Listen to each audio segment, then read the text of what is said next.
Baru pulang saya, baru ngebuka WA ini. Ternyata ada tag dari dokter ya. Saya belajar pakai mukadimah ya, belajar nih. A'udzubillahi minasyaitonirrajim. Bismillahirrahmanirrahim. Alhamdulillahirabbil alamin. Wassalatu wassalamu ala asrofil anbiya'i wal mursalin. Aduh lupa ya apa. Nabiyina Sayyidina wa Nabiyina Muhammad wa ala alihi thayyibin tahirin wa ala ashabihil muntajabin wa ala jami'il muslimin wa ala jami'il anbiya'i wal mursalin. Rabbi shrah li sadri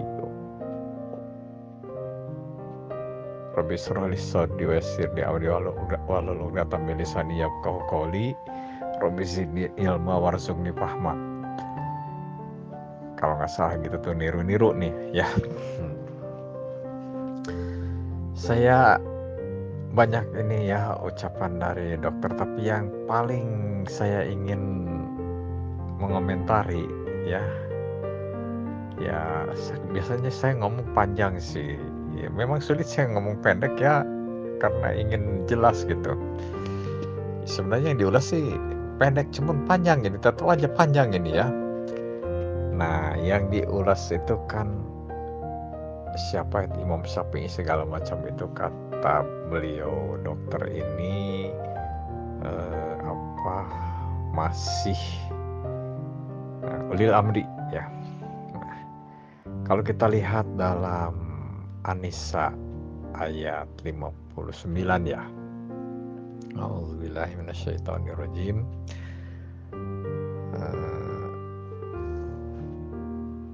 Atiullaha, kata Allah ya.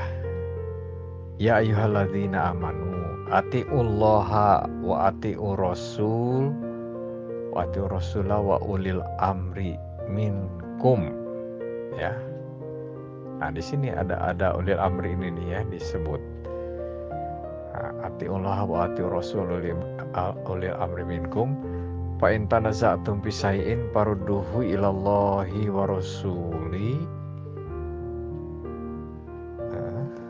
Fa in tanaza'tum fi syai'in farudduhu ilallahi wa rasulihi. In kuntum tu'minuna billahi wal yaumil akhir. Terus seterusnya itu Zalika khairul lakum wa ahsanu ta'wila gitu kalau nggak salah ya. Ya ayyuhalladzina amanu, hai orang beriman. Berarti kalau yang oleh Allah tegur sini ini orang beriman. Mudah-mudahan kita semua ini di sini orang beriman ya. Nah, atiullah, taat kepada Allah, wa ati rasul, taat kepada Rasul ya. Wa ulil amri, dan kepada ulil amri. Jadi ini urutan-urutannya seperti paket dari Allah ya. Allah membuat paket siapa ulil amri ini ya. Apakah bisa ulil amri itu disematkan untuk Syafi'i misalnya? Untuk siapa? Siapa berarti ulil amri di sini? Apakah ulil amri ini bisa disandang oleh setiap orang siapapun? Ataukah ulil amri ini disematkan kepada orang tertentu ya? Nah ini kita harus melihat nih, apakah ulil amri itu sembarangan orang saja mentang-mentang kita lihat menguasai ilmu agama ya, yang belum tentu juga benar-benar sudah pas dengan kehendak Allah dan dengan kehendak Nabi. Ini tiba-tiba kita simpulkan sebagai ulil amri ya. Nah, atiullaha wa atiur rasul ulil amri minkum. Taatlah pada Allah, taatlah pada Rasul. Allah kan jelas ya, hukum-hukumnya tidak akan berubah dari yang dikehendaki oleh Allah. Itu kalau Allah mengatakan begitu ya begitu gitu ya. Nah, kemudian wa atiur rasul. Rasul tentu juga berbanding lurus tidak mungkin Rasul itu berselisihan dengan kehendak Allah ya. Ulil amri. Nah, ulil amri nih. Bolehkah ulil amri yang berselisih? Atau ulil amri itu harus yang sejalan dengan kehendak Allah ya? Nah, pasti kalau kita mau jujur ya, ulil amri di sini tuh harus yang sejalan toh. Tidak mungkin ulil amri itu yang berselisihan dengan Nabi ya. Atiullah wa atiur rasul ulil amri minkum. Fa in tanaza'tum bisyai'in, kalau kamu itu berselisih dalam hal sesuatu ya, farudduhu ilallahi wa rasuli, kembalikan kepada Allah dan Rasul. Ini berarti yang mencari hukum-hukum yang dari Allah tentunya. Rasul itu kan hanya pembawa ya, penjelas. Nah, farudduhu ilallahi wa rasuli. Apa itu?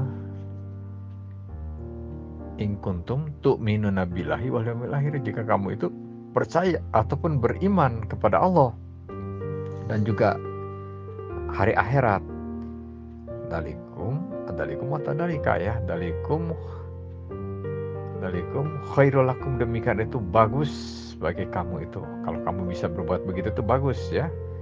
Dalikum ahsanu dalikum khairul lakum wa ahsanu ta'wila, demikian itu bagus untukmu, untuk kalian ya. Dalikum khairul lakum wa ahsanu ta'wila, dan sebagus-bagusnya yang memahami beragama. Atau kalau dalam tafsir atau dalam terjemah disebutnya itu, dan bagus akibatnya katanya, dan itu sebaik-baiknya akibat katanya gitu. Kalau saya lebih memahaminya sebagus-bagusnya kita itu memahami agama ya. Takwil itu kita memahami ya. Nah, di sini kita melihat nih, bisa nggak disematkan ulil amri kepada siapa saja yang menurut pandangan kita mentang-mentang orang itu alim, seperti Imam Syafi'i ya. Syafi'i, bener nggak Syafi'i ini orang yang pasti surganya, pasti nggak ada sama sekali berbuat salahnya ya? Benar nggak? Ada nggak jaminan dari Allah? Dan ada nggak dari Allah mengatakan bahwa, ataupun dari Nabi atau dari siapa, bahwa Imam Syafi'i adalah golongan-golongan ulil amri ya? Atau siapa ulil amri ini? Nah, kemudian kita lihat dalam surat yang sering disebut Pak Erik ya, surat Jumu'ah ya kalau tidak salah ya, Jumu'ah ayat 2 itu. Apa itu? Ba'asapil ummi. Oh, huwallazi, berarti huwa di sini Allah ya. Huwa di sini Allah kan? Allah berarti ya.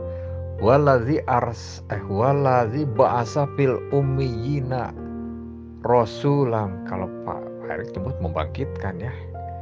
Kalau saya memahaminya bukan membangkitkan sih. Nabi nggak dibangkitkan. Nabi itu diutus ya. Nah, waladzi ba'asa fil ummiyina, di dalam orang-orang yang bodoh ya, di dalam orang yang belum tahu kan ya. Waladzi ba'asa fil ummiyina rasulam minhum. Nah, ini nih sifatnya Rasul ini ya. Berarti ulil amri ini kan harus paralel atau meneruskan ataupun sejalan atau ya berbanding lurus tadi itu ya. Nah, waladzi ba'asa fil ummiyina rasulam minhum yatlu alaihim ayatihi. Jadi Rasul ini salah satunya ataupun ya awalnya itu membacakan ayat-ayatnya Allah ya. Huwa tadi kan yang mengutusnya huwa Allah, ba'asa yang mengutus ya. Katanya membangkitkan, saya bukan lebih membangkitkan, mengutus di sini ya. Masa Nabi dibangkitkan? Dibangkitkan dari mana? Dari kubur. Nabi itu bukan dibangkitkan, diutus ya. Nah, waladzi ba'asa fil ummiyina rasulam minhum. Nah, diutus ya dari kalangan mereka ya. Minhum yatlu alaihim ayatihi, jadi membacakan mereka ayat-ayatnya Allah. Nah, ini yang penting nih. Wa yuzakihim, dan mensucikan ya. Berarti Rasul ini punya kriteria atau punya tugas mensucikan. Wa yuzakihim wa yu'allimuhumul kitab, dan mengajarkan kitab, wal hikmah, dan pemahaman dari kitab itu, ya, penjelasan semacam tafsir-tafsirnya, ya. Wa yu'allimuhumul kitab wal hikmah, apa tadi, ya, waladzi ba'asa fil ummiyina rasulan minhum yatlu alaihim ayati wa yuzakkihim wa yu'allimul kitaba wal hikmah wa in kanu min qablu lafi dhalalim mubin, kalau tidak gitu, ya. Wa in kanu min qablu, dan kamu tuh sebelumnya, wa in kanu min qablu lafi dhalalim mubin, sesat. Kamu tuh niscaya, atau lafi niscaya sesat, ataupun dalam keadaan apa sejelas-jelasnya, atau pasti sesat, lafi dhalalim mubin. Jadi niscaya itu ya mutlak gitulah, ya, mutlak sesat gitu. Kamu itu jadi pasti sesat sebelumnya itu, sebelum mengetahui itu. Nah, jadi Nabi itu tadi selain membacakan, kemudian seterusnya itu mensucikan, kemudian seterusnya apa itu, wa yuzakihim wa yu'allimuhum, mengajarkan, ya, wa yu'allimuhumul kitab wal hikmah. Nah, Nabi itu mengajarkan yang disampaikan atau yang dibawa dari Allah ini, ya. Nah, inilah Nabi. Dan ulil amri ini satu paket dari Allah ini. Berarti ulil amri ini orang yang dengan Nabi itu sejalan, ya. Nah, ini cirinya ulil amri. Apa bisa ulil amri disematkan kepada seperti Syafi'i, ya? Maaf ini, Syafi'i kabarnya kan pendiri mazhab. Entah Imam Syafi'i ini benar-benar memproklamirkan mazhab atau hanya pengikutnya saja terlalu fanatik kepada Syafi'i sehingga menganggap Syafi'i ini ya imam mazhab. Mungkin Imam Syafi'inya tidak mengatakan dirinya mazhab, ya, mungkin nih, tapi orang saja fanatik kepada dirinya menyebutnya mazhab. Ya, kalau di sekarang ini gambarannya apa, ya? Misalnya Gus Dur. Orang terlalu fanatik Gus Dur menyebut mazhab Gus Dur. Atau di sini mungkin juga nanti ada ini, kalau mungkin makin banyak, kita mungkin bisa menyebut, oh ini nih mazhabnya Pak Erik, ini mazhabnya Pak Jaga Sukma, ini mazhabnya, yang mungkin Pak Jaga Sukma sendiri nggak merasa mazhab, tapi karena untuk memudahkan nyebut saja, ya. Nah, yang kita kenal sekarang mazhab itu ada Syafi'i, ada Hambali, ada Hanafi, ada Maliki. Samakah mereka? Samakah mereka? Makanya mereka bermazhab-mazhab ini tidak sama, kan?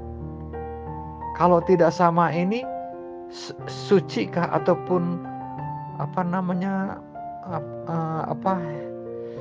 pas nggak? Pasti sesuai dengan Nabi 100% tidak? Kan suka diembel-embeli, ya.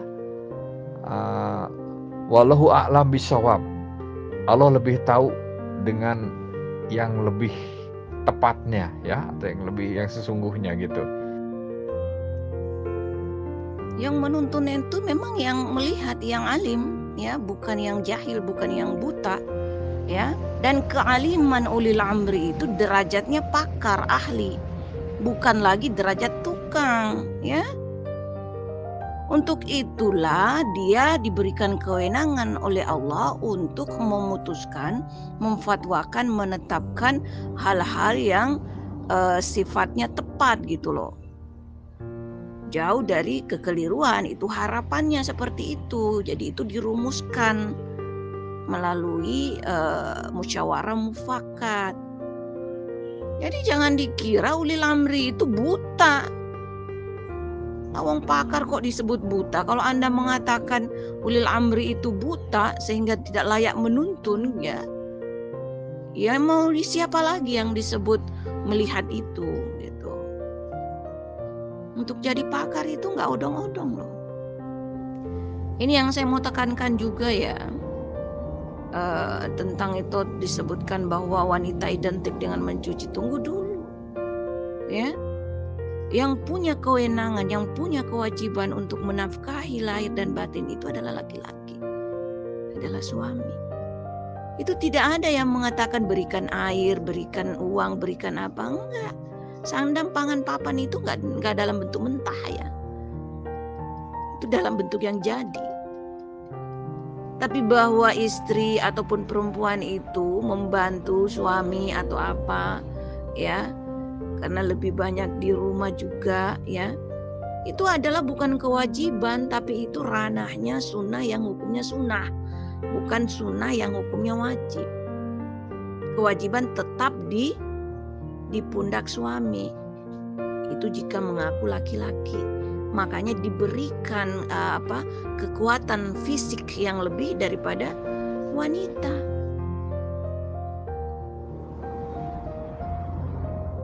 Anda mengatakan bahwa sami'na wa ata'na. Apa buktinya Anda sami'na wa ata'na? Ya. Apa yang dikatakan di dalam Al-Qur'an Anda pelintir putar balikkan sedemikian rupa ya, hanya demi memfitnah Imam Ali gitu. Tapi itu juga pilihan, memang benar itu adalah pilihan. Lakum dinukum waliyadin, bagimu pilihan jalanmu ya, jalan hidupmu, bagiku juga pilihanku. Saya memilih untuk tidak memfitnah, menghujat ya, memaksa Imam Ali ada pengikut gitu. Karena beliau bukan nabi palsu, apalagi nabi asli. Itu pilihan. Kamu memilih memaksa beliau untuk disebut ada umat gitu loh, ada pengikut.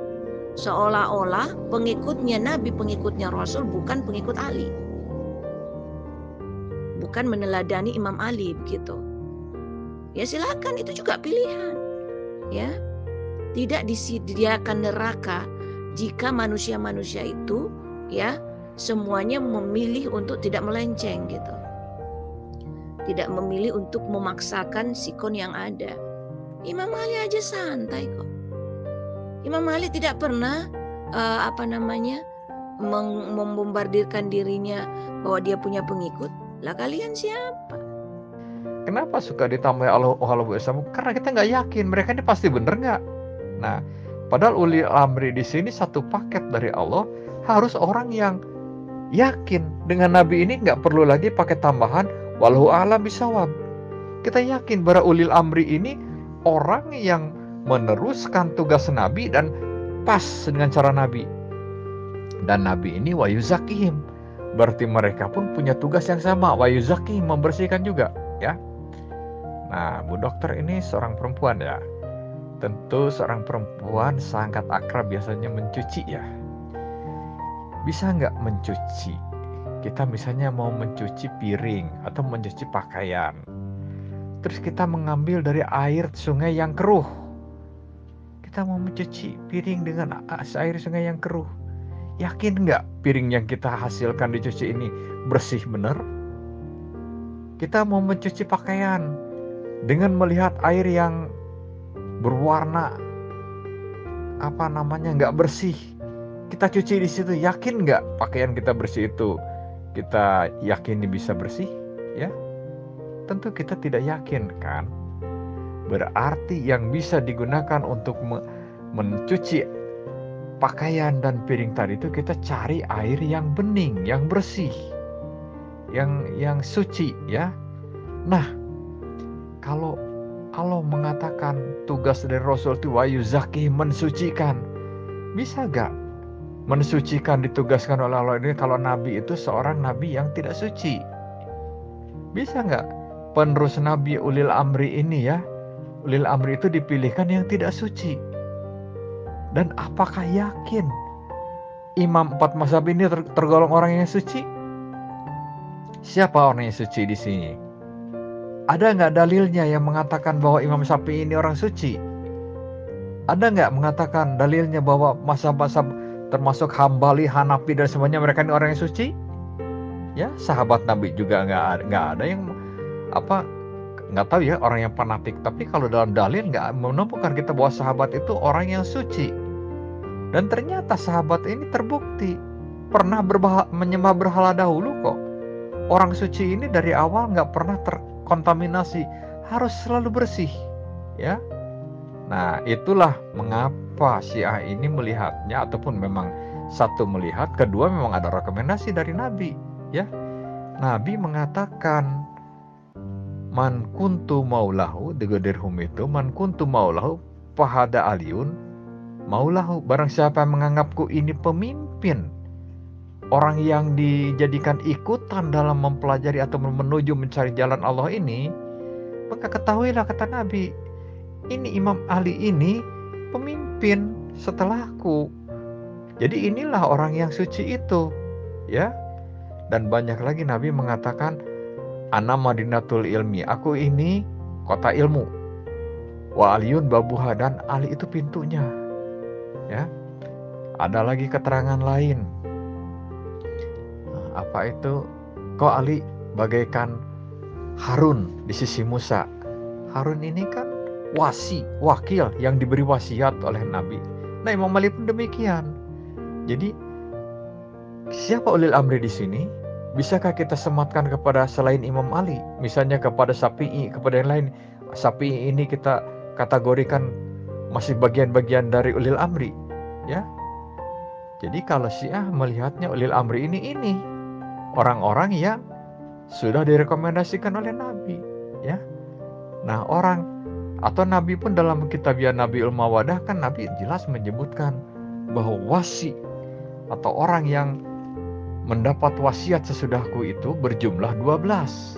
Ya, ini Syiah konsekuen 12, tidak menambah jadi 24, tetap 12, ya. Sesuai dengan yang sudah diwasiatkan oleh Nabi itu. Nah, kok menjadi 24 ya nggak tahu. Kitab Ghaibahnya gimana menegaskannya? Nggak ada kita sanadnya ataupun tekstualnya, ya. Sanad itu tekstual kan, ya. Kalau perawi apa nyebutnya? Kalau perawi apa sih kan? Ya kalau hadis itu kan ada sanad, ada perawi itu apa nyebut, saya jadi lupa lagi gitu, ya. Sanad itu ya kalimatnya, ya. Atau saya terbalik nih, saya lupa lagi jadinya nih. Bener-bener panjang ngalor ngidulnya. Astagfirullah. Atiullahu wa atiur rasul wa ulil amri minkum. Ulil amri minkum itu di antara kita. Gimana kita bisa memfatwakan mendengar fatwa sami'na wa ata'na akan fatwa ulil amri kalau ulil amrinya gaib? Mau di alam gaib. Astagfirullah. Terus kita mau sami'na wa ata'na apanya? Kalau dia gaib. Nabi ajaib juga ini. Bahkan di zaman Rasulullah, ya, kepakaran, ya, walaupun pada saat itu belum ada yang disebut ulil amri, kepakaran khusus dari ilmu dunia atau sains dan teknologi, ya, adalah ilmu Tuhan, ilmu agama, ilmu Islam yang terkait dengan tata cara kita, sarana dan prasarana yang kita gunakan untuk menyembah Tuhan. Itu Rasulullah menyerahkan kepada kaumnya. Satu contoh adalah teknik perkawinan silang pada tanaman pada saat itu. Beliau menyerahkan kepada kaumnya, ya. Itulah termasuk yang termasuk dalam keulil amrian adalah tim, ya, adalah kelompok gabungan, ya, majelis istilahnya. Ulil amri itu yang ditugaskan untuk memfatwakan, ya, hukum-hukum Tuhan. Jadi hukum-hukum Tuhan itu ada yang melalui Tuhan langsung, melalui perantara malaikat Jibril, ada yang melalui sabda Rasulnya, ada yang melalui fatwa ulil amri yang ada di antara kita.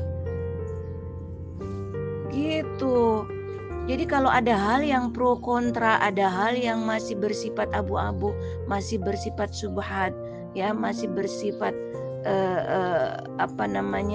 hal yang masih buram begitu. Nah, yang membuat ini jadi terang benderang adalah fatwa ulil amri, karena Rasul udah nggak ada lagi. Itu kecuali kita hidup di zaman Rasul, maka fatwa ulil amri tidak diperlukan, ya.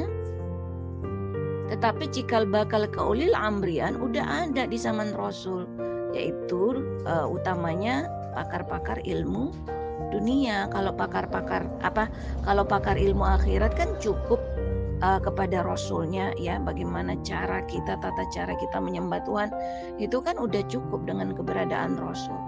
Nah, karena Rasul nggak ada lagi, maka juga kealim ulamaan atau pakar ilmu akhirat juga di cover yang bukan Rasul. Jadi ulil amri itu adalah gabungan pakar ilmu akhirat dan pakar ilmu dunia, alim ulama dan alim umara. Itu yang bergabung di dalamnya. Salah satu contoh, misal ada kekisruhan, ada pro kontra akan penetapan 1 Syawal, maka yang mengambil alih kewenangan ini adalah ulil amri. Ulil amri yang memfatwakan bahwa jatuhnya 1 Syawal itu pada hari sekian, dan kita yang kaum awam harus sami'na wa ata'na, gak ada aiu gitu. Itu jika Anda mengaku umat Islam. Kecuali Anda mengaku bukan umat Islam, atau gerombolan yang gak selamat, atau gerombolan celaka, yaitu lain hal. Termasuk juga yang memfatwakan perihal COVID-19, itu juga satu contoh.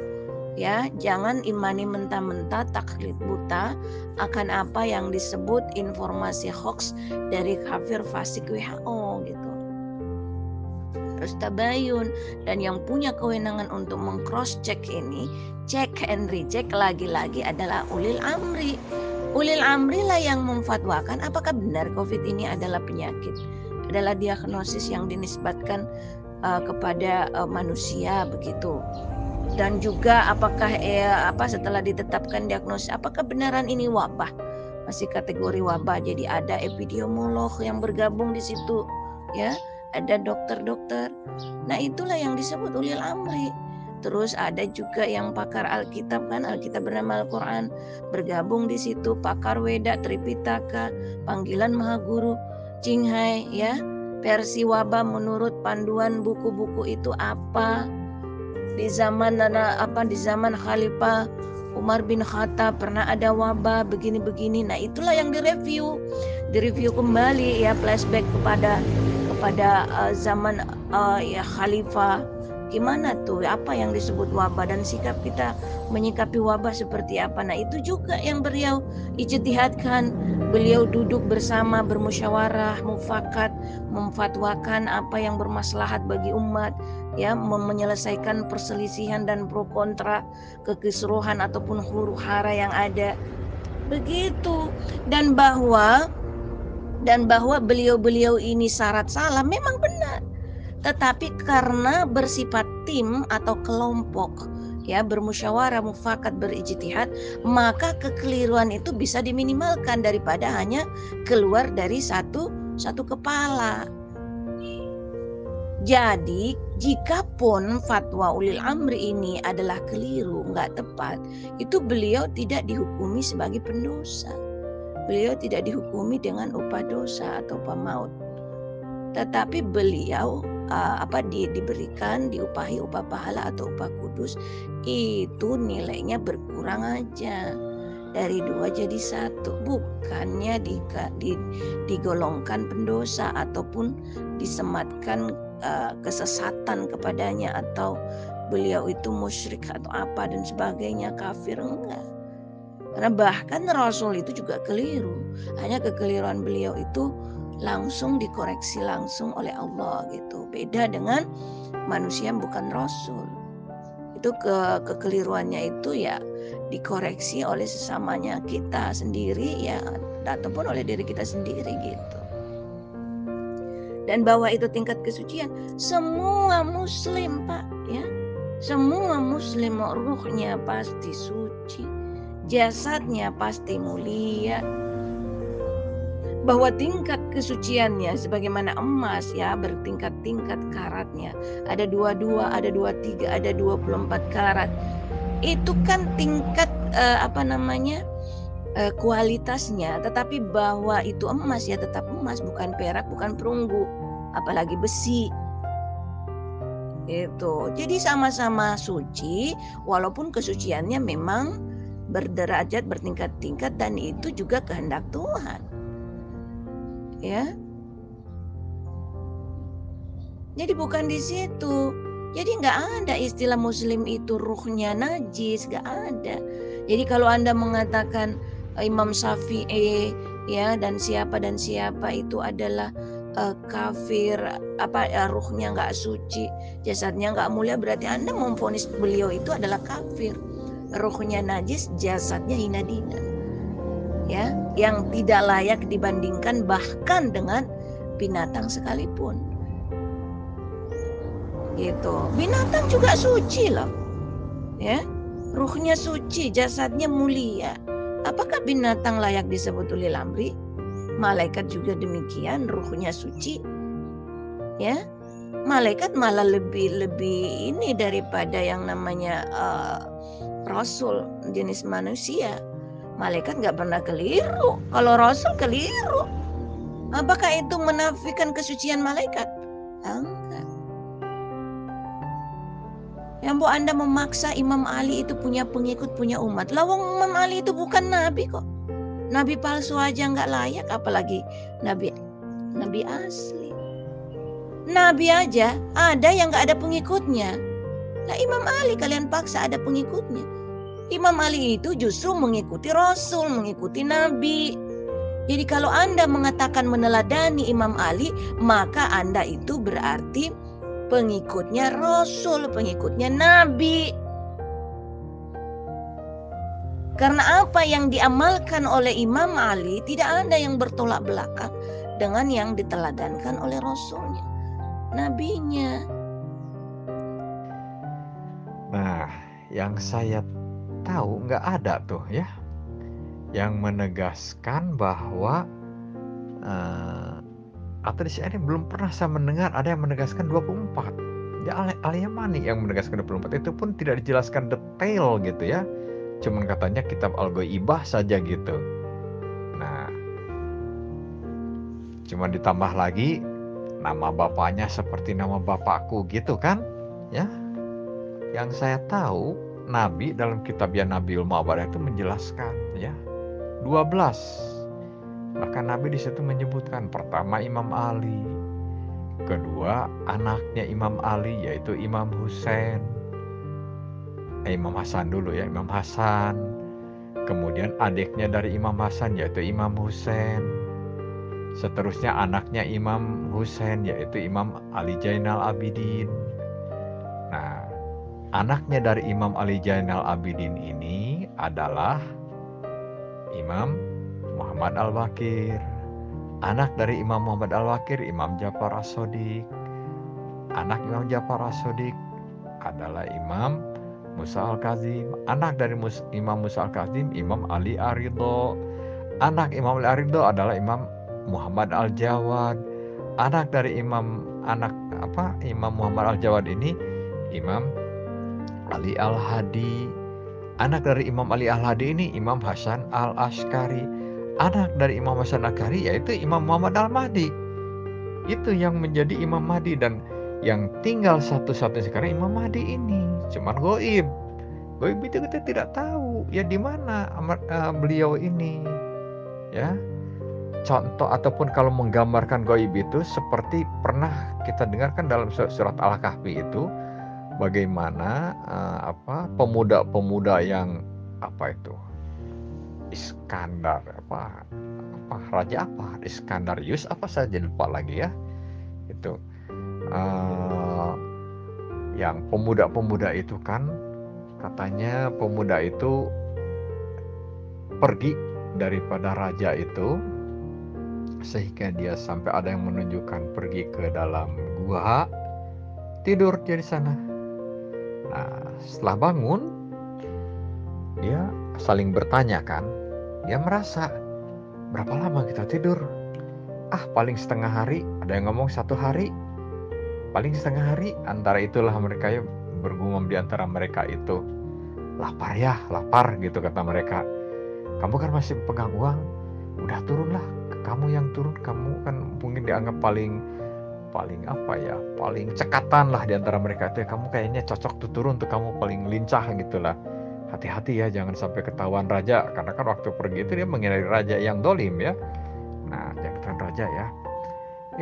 Malah begitu turun ke bawah, malah orang kaget semua. Uangnya ini uang berapa ratus tahun yang lalu ya. Ternyata dia ini Tamlika itu namanya ya, kalau nggak salah Tamlika itu ya. Itu dia itu rajanya Dikianus ya, Dikianus kalau nggak salah rajanya itu ya. Tamlika dan siapa itu teman-temannya itu ya. Nah, jadi ini uang kamu ini berapa ratus tahun yang lalu, kamu nih siapa? Lah saya orang sini, rumah saya di situ katanya. Sampai ditunjukkan ke rumahnya, ternyata ketemu orang tua. Oh, kamu itu ternyata kakekku. Kakeknya masih pemuda. Lah ini cucunya sudah menjadi orang tua yang kakek-kakek ya. Nah, kamu kan orang tua ya, kamu pernah diceritakan oleh Nabi Isa dahulu bahwa nanti akan keluar kamu ini, katanya sekarang terbukti katanya ucapan Nabi Isa ini. Nabi Isanya pun sudah nggak ada ya.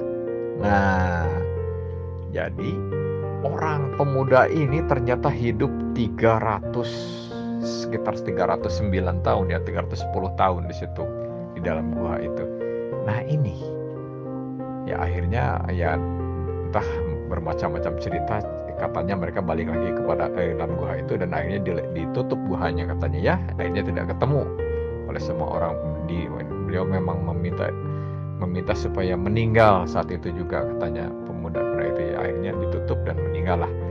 Nah, ini kesimpulannya, ini salah satu contoh gaib ya. Salah satu contoh gaib. Terus dalam surat Al-Baqarah juga ada tuh ayat, surat yang mana itu ya? Ada itu kan Nabi Uzair ini yang tertidur ya. Tertidur. Nah, dia bawa bekal makanan. Bawa apa lagi? Bawa kuda lagi kalau nggak salah ya. Begitu bangun, ditanya oleh Allah, berapa lama kau tidur? 1 hari ya Allah, katanya tidur 1 hari. Lihat kudamu, wah kudanya tinggal tulang-tulang semua. Itu yang ragu itu ragu. Bisakah kau menghidupkan lagi ya Allah orang yang sudah menjadi tulang gitu kan, ragu, ada keraguan gitu ya. Maka oleh Allah ditunjukkan begitu. Nah, sudah tidur itu, kuda kamu lihat, wah kudanya sudah remuk ya, jadi tulang-tulangnya. Lihat makananmu, makanannya kok masih segar, makannya tidak basi, makanannya tetap saja utuh, siap untuk disantap oleh dirinya dalam keadaan apa itu, dia bisa apa kasarnya itu mengatakan, ya bisa untuk mengganjal rasa laparnya gitu ya.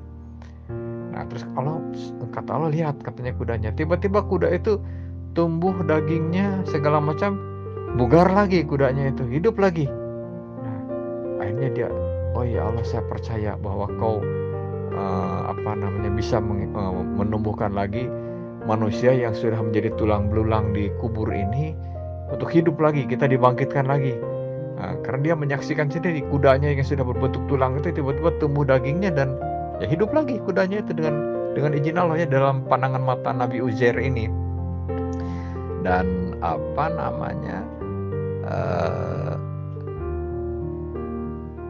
dikasih tahu oleh Allah, kamu itu di situ tidur udah 100 tahun.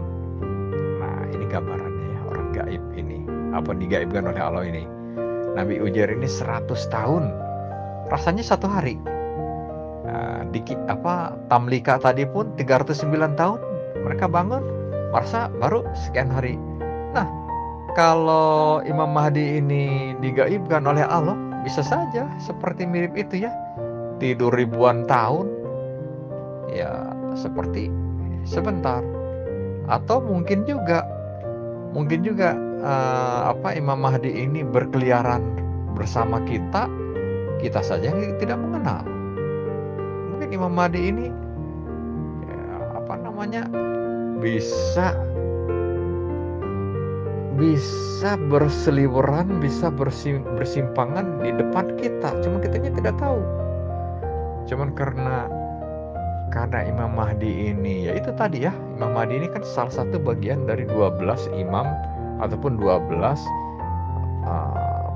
pelanjut Nabi ya.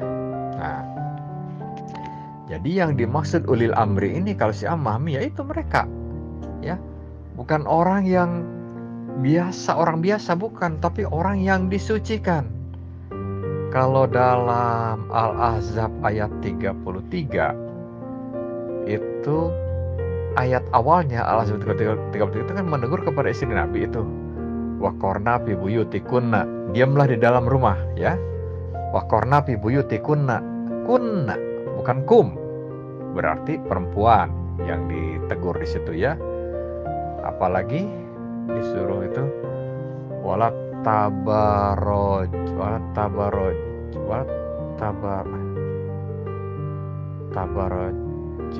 jahiliyah itu ya.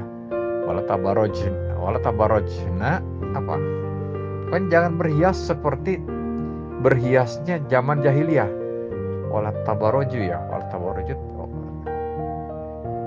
Saya nggak ingat lagi, harus dibaca atau kalau dibaca Qurannya mungkin ya saya jelas ya, atau dihafal kan kadang-kadang lupa lagi ya. Waqorna bi buyutikunna, pokoknya ujungnya kunna untuk perempuan. Wala tabarojna, janganlah ini ya. Wa'atina zakata, dan keluarkanlah zakat. Wa'atina bukan wa'atiu, berarti semuanya menegur atau memberitakan kepada perempuan nih. Tapi selanjutnya setelah wakaf ya, setelah tanda wakaf selanjutnya ini innama yuridullah tollahu ya. Innama yuridullah liyudhiba ankum rizza ahlal bait. Innama yuridullah liyudhiba ankum ya. Tidak lagi kunna. Kenapa? Padahal di atasnya perempuan-perempuan. Harusnya kalau ini untuk istri Nabi, di situ harusnya innama yuridullah liyudhiba ankunna. Tapi tidak ankunna, ankum. Kesimpulannya kalau ankum apa? Berarti ada laki-lakinya. Nah, inilah yang akhirnya ditegaskan ataupun dikuatkan oleh hadis apa ya? Hadis bukan hadis sekolah ya. Hadis indar apa? Oh, hadis ini yang hadis kisah ya, hadis kain itu ya. Kain kisah itu, kain Yaman ya. Nah, dalam hadis kisah itu kan Nabi itu kabarnya ya menelungkupkan kain atau mengerubungkan kain ya. Kain itu di dalam kerubung kain itu kan Imam Ali di belakang Nabi ya, kalau tidak salah. Fatimah di depan Nabi bersama Imam Hasan dan Imam Husain di kiri kanannya di depan Nabi. Imam Ali di belakangnya ya. Itu diliputi ataupun dikerubungi atau ya di apa ya, dikerubung itu ya diselimuti lah ya, di harudum kalau kata orang Sunda itu ya, di haruduman ya, di haruduman. Jadi ditutup dengan kain itu semuanya itu ya. Nah, jadi berjumlah 5 kan, laki-lakinya laki-lakinya 4, Nabi, Imam Ali, Imam Hasan, Imam Husain, perempuannya 1, Fatimah. Dan Nabi mengatakan hada ahlul baiti ya. Nah, inilah ahlul baitku kata Nabi. Bahkan dalam keterangan lain ada mengatakan apa itu, aku memusuhi pada orang yang memusuhinya, dan aku berperang dengan orang yang memeranginya, dan memusuhi kepada orang yang memusuhinya. Adu man adi apa itu ya. Ya saya nggak ingat lagi lah kalau itunya ya. Saat itu istri Nabi itu menyaksikan, istri Nabi yang bukan istri Nabi yang Aisyah atau yang lain, bukan, tapi Aisyah juga kalau nggak salah pernah menyaksikan kejadian seperti ini ya. Karena Nabi kan melakukan begini bukan hanya sekali, tapi di sini yang saya pernah dengar ceritanya itu yang menyaksikan justru Ummu Salamah ya, istri Nabi yang bernama Ummu Salamah ini. Itu Ummu Salamah yang meminta wa ana ma'ahum ya Rasulullah, katanya, aku bersama kalian ya Rasul, bersama mereka ya, bersama yang kau liputi kain ini ya Rasul. Nah kata Nabi, la, ya, anti ala makani, kau tetap di tempatmu, anti ala yal khair, kamu bagi kami ini baik. Sudah di dalam predikat baik pun dari Nabi, tetap tidak dibolehkan oleh Nabi memasuki yang namanya koridor ahlul bait. Jadi ahlul bait ini terbatas ya kepada mereka saja. Nah inilah yang dimaksud orang yang disucikan ya. Innama yuridullahu liyudhiba ankum rijsa wa yutahhirakum tathira. Nah, orang yang disucikan inilah yang berhak wa yuzakkihim, yang berhak mensucikan ya. Seperti tadi, air yang bisa mencuci pakaian, air yang bisa mencuci piring harus air yang bersih. Kalau air yang keruh mencuci pakaian dan mencuci piring, hasilnya tidak akan bersih. Nah, ulil amri yang tugasnya seperti Nabi wa yuzakkihim ya. Karena kan atiullah wa atiur rasul ya. Jadi kita itu diperintah oleh taat pada Allah, taat pada Rasul. Wa ulil amri. Siapa ulil amri yang mendapat kehormatan Allah sampai memerintah kita harus taat? Apakah kepada Syafi'i kita harus taat? Kepada Hambali? Kalau kita harus taat pada Syafi'i sama nggak dengan Maliki? Sama tidak dengan Hambali? Sama tidak dengan Dengan siapa itu ya? Syafi'i, Hambali, Maliki, Hanafi. Mungkin nanti kata orang yang Hanafi ini, kalau kita diperintahkan taat pada Syafi'i, kata orang-orang Hanafi, aku berdosa dong, karena aku tidak taat pada Hanafi, aku taatnya pada Hambali. Ya, kata orang Maliki pun begitu pada yang lainnya. Begitu juga kalau ulil amri ini mau disematkan kepada Hambali, nanti orang-orang Syafi'i mengatakan, aku bersalah dong, karena aku tidak bisa taat pada Hambali, aku taatnya pada Syafi'i, aku mengikuti Syafi'i. Nah, berarti imam 4 mazhab ini rancu kan? Kenapa rancu? Berarti agamanya sangat mungkin sudah tercemar, atau jangan-jangan sengaja dimodifikasi, ya, dimodif ini, ditambah-tambah, ya, atau bid'ah kata Pak Unang itu. Nah ini ya kita harus paham itu. Jadi siapa yang ulil amri ini? Ulil amri ini harus predikat yang dari Allah, Rasul, dan ulil amri ini sesuai dengan kehendak Allah tanpa tercemar. Maka ulil amri ini harus orang yang pilihan Allah, ya. Dan orang pilihan Allah itu ya Syiah memahami yaitu 12. Kalau selain itu ya orang biasa seperti kita, walaupun sahabat Nabi seperti kita, walaupun Syafi'i seperti kita. Bedanya mereka mungkin ulama, keilmuannya dibanding kita jauh. Keilmuannya Imam Syafi'i mungkin lebih tinggi daripada kita. Tapi kalau kesucian, mereka tidak dalam predikat mencapai posisi itu. Sehingga Syafi'i tidak bisa dikatakan ulil amri. Abu Bakar tidak bisa dikatakan ulil amri. Umar tidak bisa dikatakan ulil amri. Ulil amri siapa? Ulil amri adalah orang yang dipilih oleh Allah, yang direkomendasikan oleh Nabi, yaitu 12 imam yang sudah ditunjuk oleh Nabi dihadirkan, yaitu pertama Imam Ali. Imam Ali akhirnya menunjuk kepada anaknya Imam Hasan, dan berlanjut-lanjut terus secara estafet, akhirnya yang terakhir Imam Mahdi, dan Imam Mahdi sekarang dalam keadaan gaib. Inilah ulil amri. Jadi ulil amri itu siapa? Imam Mahdi, ya.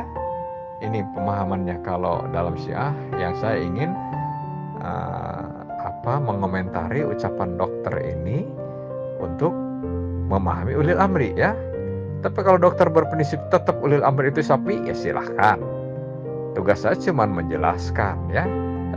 Itu kan ada kata-kata selanjutnya, agama tidak memaksa. Iya, la ikraha fi din, agama itu tidak memaksa, pilihan kok. Milih silahkan, mau ngikutin atau mau punya keputusan sendiri. Kita ini mau mengikuti Allah, atiullah, atau atiu gimana kemauanku, ya. Kita ini kan perintahnya dalam An-Nisa ayat 51 itu atiullaha wa atiur rasul wa ulil amri minkum, ya. Apakah kita itu mau taat Allah, taat Rasul, tetapi kelanjutannya bukannya taat kepada ulil amri yang sebagai pelanjut Rasul, melainkan mau aku sendiri? Ya terserah, itu pilihan, ya. Agama ini ngikutin Allah atau ngikutin maunya selera kita. Kalau maunya selera kita, itu tadi kan nanti di sana bertanggung jawab itu ya masing-masing, ya. Dalam surat Al-Isra ayat 15 kalau tidak salah, ya. Wala taziratu waziratu wizra ukhra, kan gitu.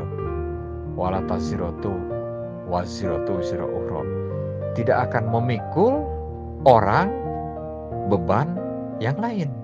Maksudnya kita tidak akan menanggung dosa ataupun kesalahan orang lain. Jadi kesalahan tingkah laku kita, ya kita sendiri akan mempertanggungjawabkannya.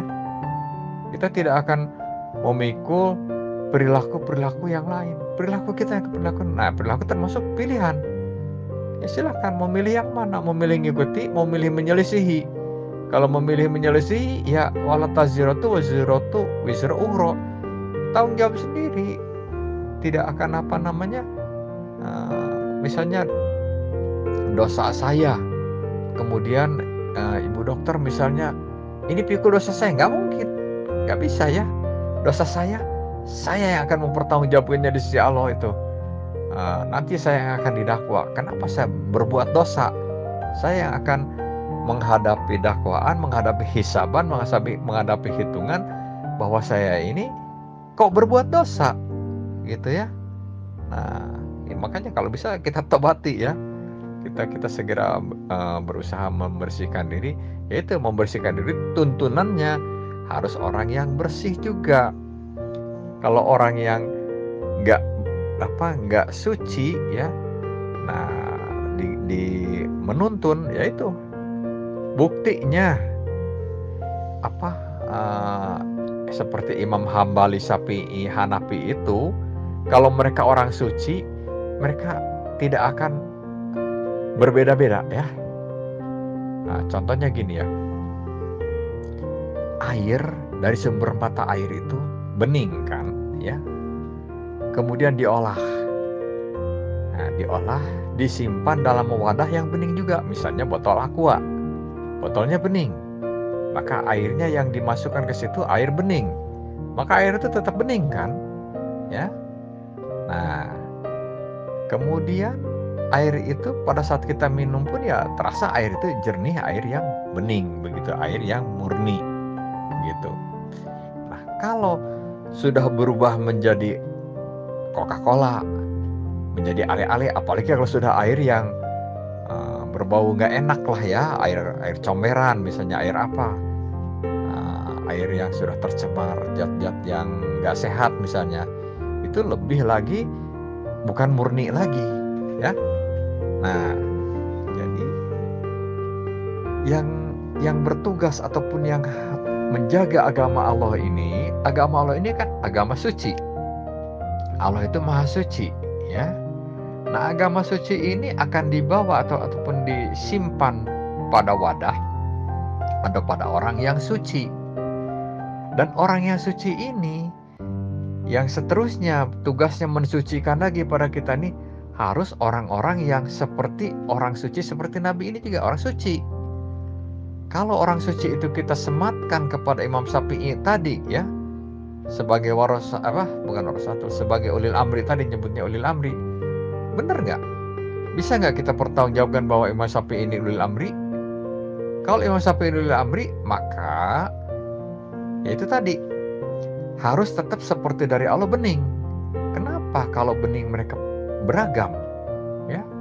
Kalau beragam ini bukan bening lagi, kan?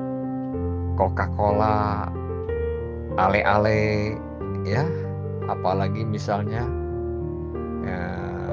ya bermacam-macam lah, ya, minuman, ya. Itu kan sudah berwarna-warni, itu bukan lagi air bening, ya. Nah, kalau sudah ada mazhab Hambali, mazhab Hanafi, ini bukan lagi suci dari Nabi. Kalau suci dari Nabi nggak ada mazhab-mazhab, tetap mazhab Nabi. Mazhab Syiah ini pengikut Nabi, Syiah, makanya Syiah pengikut Nabi, keluarga Nabi. Jadi tidak berubah dari nabinya ya begitu, diajarkan kepada Imam Ali ya begitu, sampai ke kita sekarang pun begitu. Tidak berubah agama ini. Inilah disebut seperti air tadi itu tetap bening, tetap suci. Nah, kalau sudah berubah-ubah bermasa-masa berbeda-beda ini, nah itu kalau Pak Erik mengatakan pirkoh itu, janganlah berpirkoh-pirkoh. Ini yang sudah bermazhab-mazhab ini, mazhab satu yang ini dengan yang itu sudah tidak sama. Kadang-kadang mereka saling fanatik gitu ya. Mungkin sekarang sih tidak lagi, tapi dulu-dulunya kan mereka itu saling fanatik. Mazhab Hambali dengan mazhab Syafi'i dengan apa dan segala macam itu mereka ya saling fanatik lah ya. Mungkin ada yang sholat telunjuknya lurus, ada yang digerak-gerakkan, ada yang lurusnya pada saat menyebut ilallah saja, ada yang lurusnya dari awal, dari mulai at-tahiyatul sudah lurus tangannya gitu ya. Kebetulan kalau Syiah sih nggak ada lurus-lurus segala macam. Syiah itu biasa saja tangan itu ya, nggak dilurus, nggak digerakkan, diputar-putar kayak ataupun di gimana-gimana, ditelunjuk, enggak. Kalau orang Syiah itu kalau sholat tuh walaupun membaca tasyahud ya biasa saja tangannya, nggak ada digerakkan lurus di apa, biasa saja seperti orang memegang gitu ya, tidak digerak-gerakkan ya. Begitu dalam mazhab Syiah, dan itu yang diyakini dari Nabi ya. Kenapa mereka sekarang menyatakan Allah satu? Ya udah, ya terserah. Cuman yang kita yakini Nabi nggak ada sih menjelaskan begitu ya. Nah, inilah. Jadi mana yang tetap bening airnya, mana yang tetap suci, dan mana yang sudah menjadi ale-ale, menjadi Coca-Cola, menjadi Sprite, menjadi apa? Ya terserah. Kalau sekarang menganggap bahwa Sprite itu air yang bening dan suci, kalau Coca-Cola itu dianggap air bening yang suci, kalau ale-ale dianggap air bening yang suci, apalagi air kecap dianggap bening yang suci, ya terserah. Kalau kita Syiah menganggap air yang bening suci itu yang kayak aqua itu, masih bening begitu. Masih bening itulah. Nah inilah Syiah, inilah kita yakini yang masih bening itu ya. Jadi Syiah inilah yang masih suci, dari Allah atiullah, kepada Rasul atiur Rasul masih suci, dan kepada ulil amrinya orang yang suci-suci juga masih suci. Bagikan air aqua tetap masih bening. Kalau air aqua dikumpulkan kita gunakan untuk mencuci piring, mencuci pakaian, bisa bersih. Tapi kalau sudah berbentuk air ale-ale, air Sprite, apalagi air kecap, digunakan untuk mencuci, bisa nggak membuat yang dicuci itu bersih? Ya silahkan pikir sendiri ya. Begitu saya ingin menjelaskan posisi ulil amri tadi tuh. Maaf, saya memang nggak bisa pendek kalau ngomong panjang ya, karena harus jelas maksud saya. Terima kasih. Ya, pada saat Anda mengatakan ulil amri zaman salaf itu keliru ya, karena ada keberagaman ya, ada ketidakseragaman, padahal sumbernya satu dari Rasul, dari Nabi, edisi penutup. Ya berarti itu kewenangan ulil amri zaman khalaf untuk menjadikan itu tepat gitu. Jadi cross check lagi. Yang kemarin-kemarin keliru itu yang mana? Misal tentang kunut ya, yang mana yang disebut kunut rutin. Kunut rutin itu, apakah yang disebut dengan kunut rutin itu kunut witir, sedangkan kunut yang disebut kunut yang gak rutin itu adalah kunut nazilah. Jadi kunut nazilah itu hanya dikunutkan ya dan dilakukan di semua salat fardu, bukan hanya salat fardu subuh Ya, jika itu diniatkan memang untuk nazila gitu. Jadi sebelum sholat itu udah diniatkan akan kunut nazila, maka kunutnya itu, maka dalam sholat fardunya itu juga berkunut gitu. Dan kunutnya ini bukan hanya sholat fardu subuh. Jika Anda mengatakan ulil amri di zaman salaf, Imam Syafi'i, Hanafi, Hambali ada kekeliruan dalam hal itu, maka kewenangan dari ulil amri generasi khalaf untuk menertibkan itu gitu. Itulah yang disebut ulil amri. Ya, kalau ada hal-hal yang masih simpang siur sifatnya, diambil alih tuh. Bingung saya menanggapi ibu dokter ini ya dalam beberapa hal, tapi saya sepakat dalam beberapa hal ya. Untuk mengatakan suci, binatang pun suci ya. Bingung di sini saya menangkapnya ya. Malaikat suci, nabi itu bisa salah. Di sini saya masih rancu melihat pemahaman dari ibu dokter ya. Tetapi apalagi situ ya yang saya sepaham itu apa sini sih bingung sih, kadang-kadang ada seperti kontroversi ucapannya ya. Nah, cuman saya ingin menjelaskan dalam pemahaman saya yang berdasarkan dari ajaran yang saya tangkap ya, bahwa kalau kita menganggap ulil amri ini sekelas dengan nabi, tetapi dari orang biasa ya, dari orang biasa di zamannya, maka di zaman sekarang ini kita pada siapa memahami ulil amri menurut ibu dokter itu ya. Untuk kita sekarang ini, ibu dokter melihat kepada fatwa pakar di sini untuk seperti menentukan satu Syawal atau segala macam ya, boleh kalau untuk hal tersebut. Tetapi misalnya untuk hal peribadahan ya, untuk hal yang menyangkut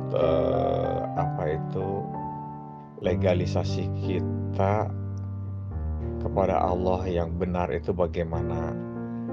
Karena kita mungkin memahaminya tidak dari sumber yang direkomendasikan oleh Nabi, maka terjadilah seperti sekarang ya. Orang yang mempunyai pemahaman mazhab A tidak akan sama dengan orang yang memahami mazhab B ya. Dimana mungkin menurut mazhab A beribadah itu harus bertarawih ya. Padahal menurut mazhab B tarawih ini bid'ah. Bagaimana menurut mazhab tertentu melakukannya begini, mazhab lain melakukannya berbeda. Nah, ini berarti kita ngikut yang mana kalau kita mau berada dalam ridho Allah ya. Sementara ibu mengatakan semuanya benar ya. Kalau benar 2, kalau salah 1 ya. Nah, kalau kita memahaminya tidak ada semua benar ya. Pasti selain daripada yang direkomendasikan oleh Allah ini, cenderung salahnya sangat lebih berisiko. Nah, kembali kepada Imam Ali tadi ya. Imam Ali ibu bilang ini, bagaimana mengikuti Imam Ali? Imam Ali ini bukan sekelas nabi, bukan dipaksakan harus mempunyai umat.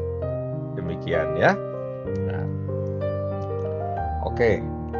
Saya berpikirnya secara logika saja.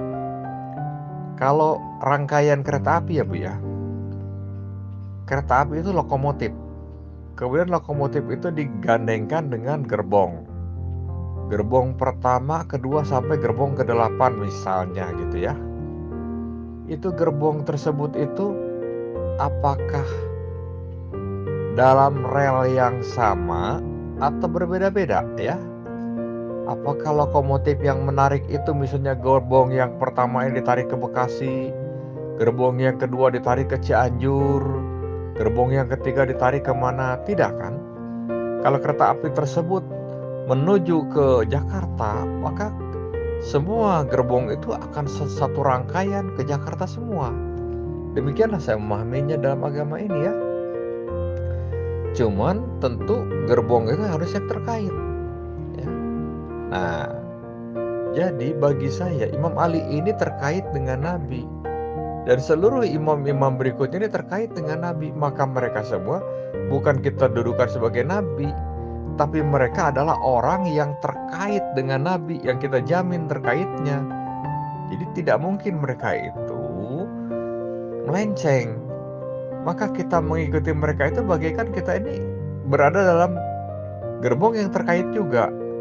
Kemanapun ajaran Nabi, kesitulah mereka menyesuaikan.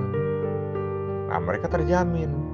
Sementara yang ibu bilang tadi itu ulil amri itu, kalau bagi saya memahaminya bagaikan mereka itu yang gerbong tetapi tidak dalam relnya ya. Mungkin gerbong itu yang sedang dalam keadaan diam di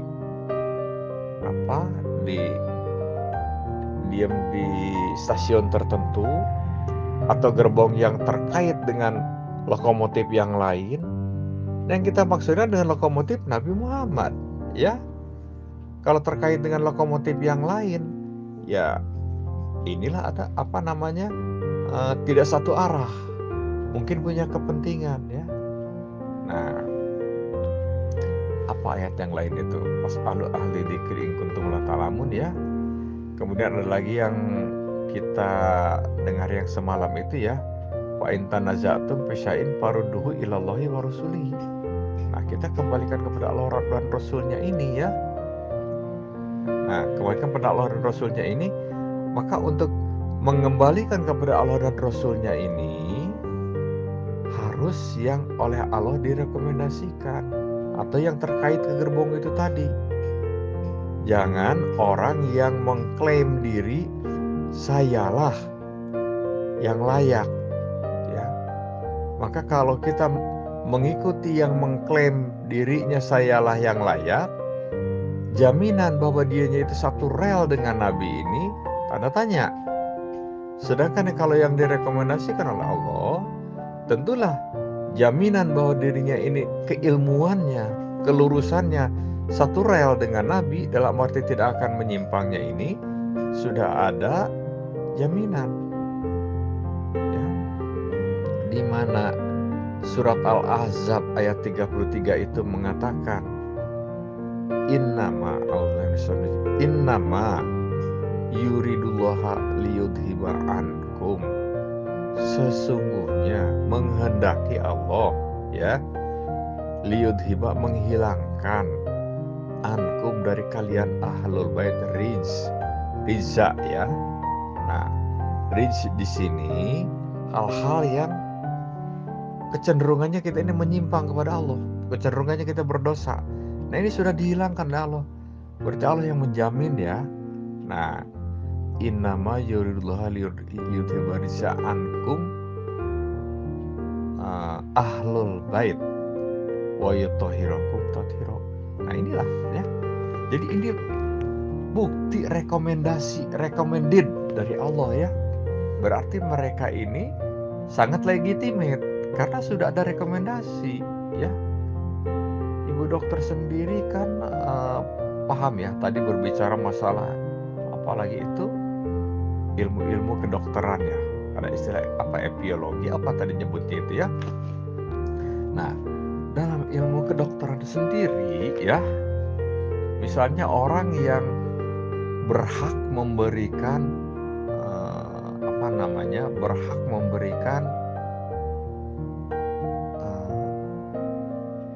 bertugas menyembuhkan ya kepada pasien yang sakit di rumah sakit, dokter misalnya ya. Dokter itu kan yang sudah melalui proses rekrutmen sedemikian ketatnya, yang akhirnya rumah sakit merekomendasikan orang tersebutlah pakar di rumah sakit tertentu ya. Misalnya dia yang paling mudahnya itu, misalnya dia ini seorang dianggap pakar di bidang paru-paru lah ya, atau jantung atau apa sajalah ya.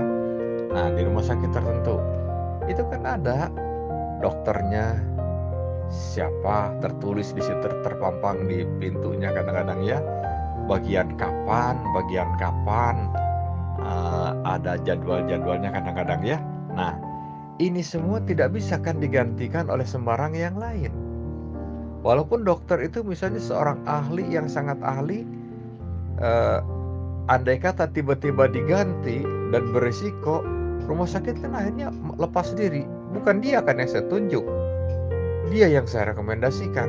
Demikian ya, itu proses di rumah sakit. Nah, dalam agama pun, jadi untuk rangkaian gerbong tadi tidak bisa orang-orang yang sembarangan, oh Syafi'i oh Hambali kah, atau zaman sekarang siapa ya. Kalaupun mengarah dalam arti kita mempelajari boleh, tapi ya kalau keputusan mutlak kita jadikan ukuran ikutan, tidak bisa, melainkan harus yang ada rekomendasi dari Allahnya, ada legalisasi seperti dokter tadi itu.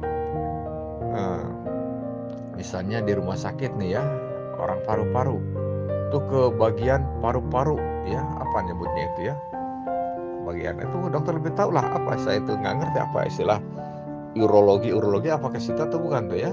Nah, itu ke bagian itu misalnya begitu ya. Nah, tiba-tiba pasien ini mengusulkan, tidak, itu tetangga saya juga dokter, sudah saja dia yang ini loh. Dia kan dokter buka praktek sendiri misalnya, dia sudah tidak bertugas, dia sudah dianggap pensiun misalnya, tapi mau dipaksakan untuk menangani di rumah sakit, nggak bisa. Rumah sakit kalau ketahuan dia akan menggugat, mempermasalahkan, dianggap ini pelanggaran begitu. Tetap harus dokter-dokter yang sudah tercantum namanya di situ, yang sudah ada rekomendasi. Demikian juga lah ya, kita kepada Allah ini kalau mengatakan kepada Imam Ali dan terus keluarga-keluarganya yang ditunjuk ini bukan berarti kita ini justru mau menganggap Imam Ali itu nabi. Tapi Imam Ali ini bagaikan kereta api yang dalam rel, rangkaiannya gerbongnya nabi, maka kita menggandengkan ke situ itu, maka kita tetap terjamin dalam rel tersebut ya. Kita tidak akan anjlok, menyimpang begitu ya. Dimana dalam hadis Sakolain itu diterangkan apa itu tarokun, kata Nabi, ini ucapan Nabi ya, oh iya, dokter itu di atas itu mengatakan Nabi itu bisa salah nanti ya, mudah-mudahan saya tidak lupa nih, kalau saya simpang ke sana nanti terlalu lama nih. Nah, Nabi ini ya, kalau bagi saya Nabi ini tidak akan bisa salah, Nabi selalu benar ya. Nah, Nabi kata dokter bisa salah nih ya, malaikat yang selalu benar katanya gitu ya tadi. Nantilah itu, nanti terlalu jauh nih, nanti panjang lagi nanti kalau ke sana. Nah, Nabi ini mengatakan ya, atau bersabda, tarokun fikum, kata Nabi, aku tinggalkan dua ya. Cuman saya sekilas saja lah mengatakan Nabi ini selalu benar itu, wa ma yantiku anil hawa ila wahyu yuha. Itu kalau nggak salah Quran ini ya, saya tidak ingat surat apa itu tuh. Tidaklah yang diucapkan Nabi itu wala yantiku anil hawa, dari hawa nafsu, ila wahyu yuha, kecuali dalam bimbingan wahyunya Allah ya. Wa ma yantiku anil hawa ila wahyu yuha, kecuali wahyu dari Allah. Jadi Nabi ini dijamin benar ya, tidak ada Nabi ini salah. Nah, kemudian Nabi ini yang diucapkan oleh Nabi ini ya, tarokun fikum amroin, ini hadis ini, aku tinggalkan, kata Nabi itu dua ya. Tarokun fikum amroin lantadilu, kamu itu tidak akan sesat ya. Ini jaminan loh dari Nabi ya. Lantadilu tamasaktum, lantadilu mata masaktum bihima, kamu tidak akan sesat selama dua yang kutinggalkan ini kamu jadikan tetap pedoman untuk mengikuti, ya, yaitu kitabillah hablum mamdudun baina sama'i wal ard. Quran ini ya sebagai talinya Allah dari langit dan ke bumi untuk menyambungkan kita kepada kebenaran ilahi, ya, atau kita mempelajari jalur agama. Wa itroti ahlul bait, dan keluargaku, kata Nabi.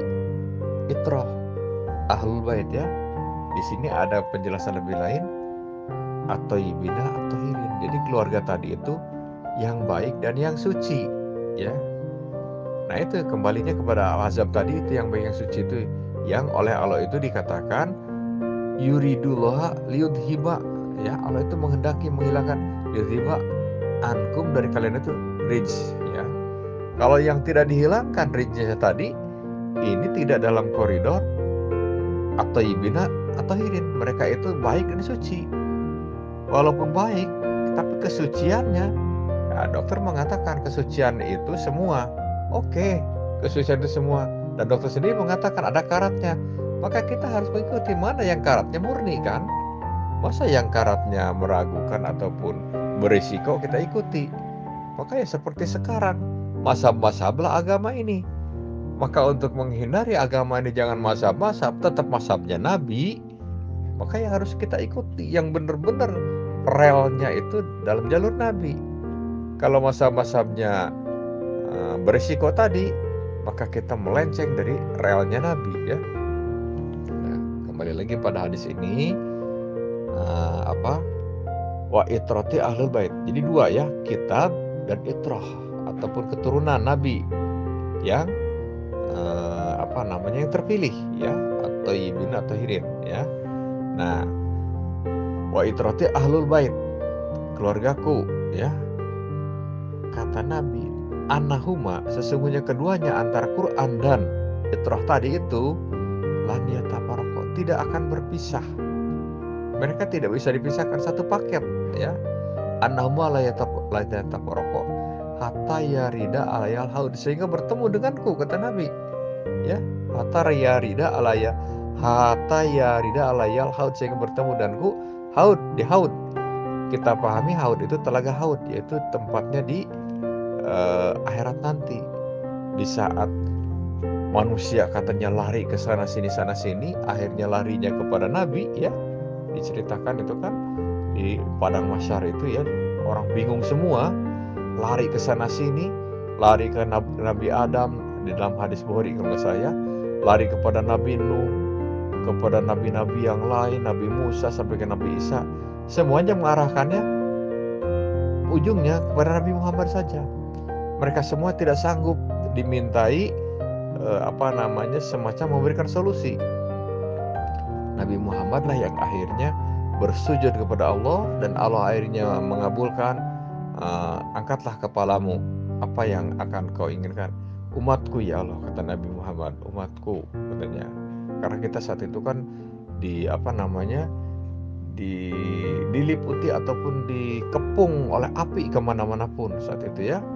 Nah, akhirnya Nabi Muhammad bersujud, diizinkan Allah. Disitulah Nabi Muhammad memberi syafaatnya. Nah, syafaat Nabi Muhammad ini bersamaan dengan para itra ini dalam ataupun berkumpul di situ. Nah, Nabi Muhammad menyaksikan kita ini, kita tidak langsung bertemu dengan Nabi Muhammad, kan, maka nanti akan diperkuat oleh rekomendasi imam-imam di zamannya. Pak Erik kan pernah berkata itu, ya,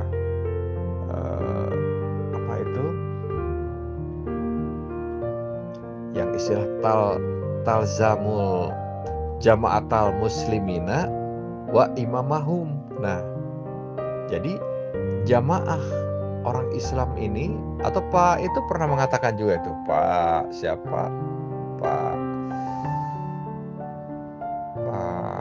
Jaga Sukma, ya.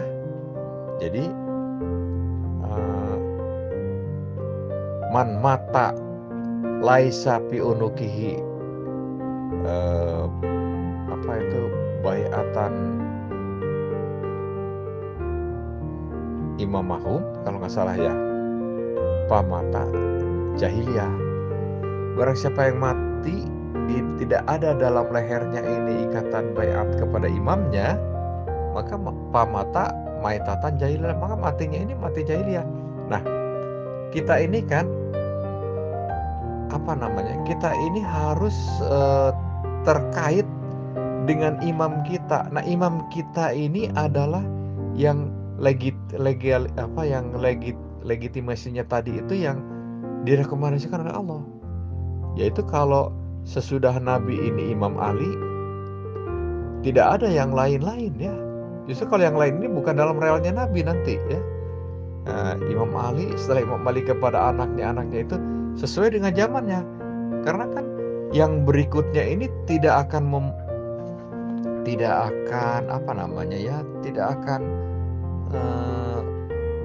menempati posisi keimaman sebelum yang pertamanya itu meninggal, begitu, walaupun sama-sama hidup.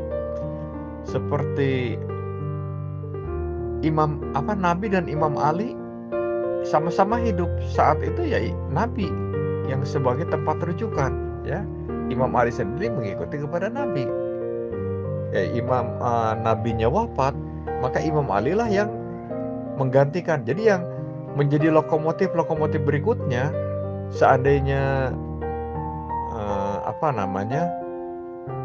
rangkaian kereta api tadi itu ya.